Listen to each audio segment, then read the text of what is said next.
ఇక్కడ పౌలు ఏం మాట్లాడుతున్నాడు? కాలాన్ని బట్టి చూస్తే, అమ్మా దేన్ని బట్టి? ఏ కాలాన్ని బట్టి? మీరు దేవుని నమ్ముకున్న కాలం ఏదైతే ఉందో, దేవుణ్ణి తెలుసుకున్న కాలం ఏదైతే ఉందో, దేవుణ్ణి ఎరిగిన కాలం ఏదైతే ఉందో, ఆ కాలాన్ని బట్టి ఇప్పుడు ఈ కాలాన్ని చూస్తే మీరు బోధకులుగా ఉండాల్సిన వారు, మీరు ఇంకా బోధకులుగా మార్చబడవలసిన వారు. కానీ ఇంకా మీరు మూల పాఠాల దగ్గరనే ఉన్నారు, ఇంకా మూల పాఠముల దగ్గరనే ఉండిపోయారు. సంగమా, ఇప్పుడు ఇక్కడ కాలమును వీళ్ళు సద్వినియోగం చేసుకున్నారా? కాలము ఎంతో వృధా అయిపోయింది వీరి జీవితంలో. నేను అంటున్నాను, నీ జీవితం దగ్గరికి వచ్చి ఈ మాటను అప్లై చేస్తే నీకెలా ఉంటుంది ఈ మాట? నీవు కూడా కాలాన్ని వృధా చేసినట్లుగా ఉందా? చాలా మంది జీవితాల్లో దేని బిడ్డలారా, ఎంతో ఎదగాల్సింది ఉంది, ఇంకా అంత ఎదగలేరు. ఎంతో ప్రార్థన చేయాల్సినది ఉంది, అంత ప్రార్థన చేయలేరు. ఎంత మారవలసి ఉంది, అంత మారలేదు. ఎంతో దేవుని కార్యాలు చేయవలసి ఉంది, అంత చేయలేదు. కాలాన్ని బట్టి చూస్తే మీరు ఇంకో ఎంతో గొప్ప స్థాయిలో ఉంటారనుకున్నాను. కానీ ఒకడొచ్చి మరల మీ మూల పాఠాలు, మరల మీ మొదటి సంగతులు జ్ఞాపకం చేయాల్సిన పరిస్థితి వచ్చింది మీకు. ఎంత ఘోరమైన పరిస్థితి! సంగమా, సమయం లేదు. ఇప్పుడైనా నువ్వు మారాలని ప్రభు కోరుకుంటున్నాడు.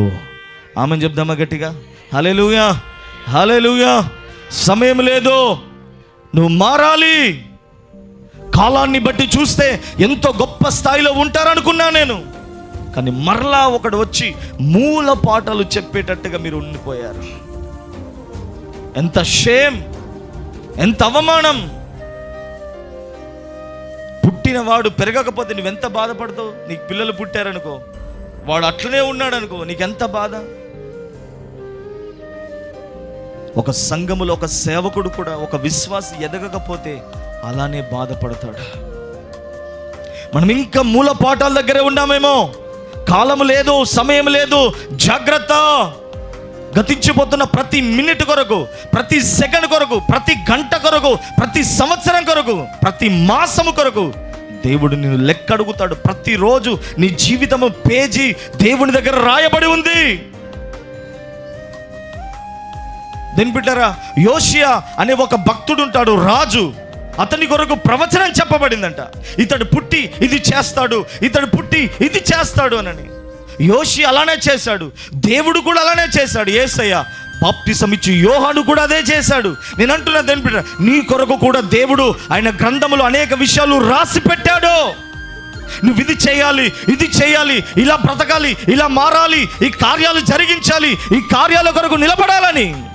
కానీ నువ్వేం చేస్తున్నావు మరి? నువ్వెలా ఉంటున్నావు మరి? నువ్వెలా సాగిపోతున్నావు? నిన్ను బట్టి దేవుని పనులు జరుగుతున్నాయా? చాలామంది దేవుని పనులను వాయిదాలు వేస్తున్నారు. రాజు పని వేగిరముగా చేయాల్సిన మనం చెయ్యట్లేదు కూడా. మనమంతా స్వార్థమనే వలయములో చిక్కుబడిపోయాం. నేను, నా కుటుంబం, నాది అన్న దగ్గర ఆగిపోయాం. ఎవడు కూడా యేసు క్రీస్తు కార్యములను, దేవుని కార్యములను, సంఘమును పట్టించుకునే రోజులు లేవు. సంగమా, దేవునితో మాట్లాడుతున్నాడు, జాగ్రత్త, సమయము కొంచెమే ఉంది. ఎంతో సమయం నీ వ్యక్తిగత జీవితంలో వృధా అయిపోయింది. ఎంతకాలం బతుకుతామో తెలియదు. ఆ మిగతా ఈ కొంచెం కాలంలోనైనా మనము దేవుని కార్యాల కొరకు నిలబడాలని ప్రభు మనందరితో మాట్లాడుతున్నాడు. ఆమె చెప్దామా గట్టిగా?